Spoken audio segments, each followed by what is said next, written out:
మైసూర్ మహారాజ్ సహాయంతో 1893 అమెరికా సమ్మేళన సభలో భారతీయ ఆత్మను చిత్రీకరించాడు. అవునా, ఈ మహానుభావుడు ఎవరింత గొప్ప ఉపన్యాసం ఇస్తున్నాడు?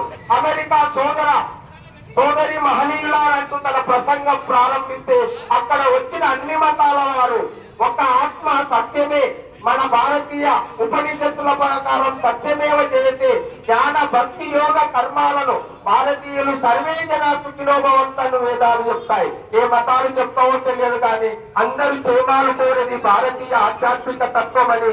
ఈ విధంగా భారతీయుల ఆధ్యాత్మిక తత్వాన్ని అన్య దేశాలకు వివరించి తర్వాత ఇంగ్లాండ్ వెళ్లి మార్గరెట్ ఆల్వా అనే ఆమె సిస్టర్ నివేదితగా వివేకానందుని శిష్యురాలుగా మారి భారతీయ దేశంలో స్థిరపడుతుంది. సిస్టర్ నివేదిత ఒక ఆంగ్లేయురాలు.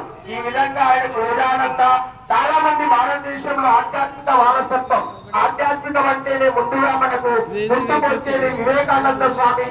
ఆయన సిద్ధాంతాలను ప్రజల్లో తీసుకెళ్లి భారతీయ ఆత్మను సాక్షాత్కరింపచేయాలని ఈ సభాపూర్వకంగా తెలియజేస్తూ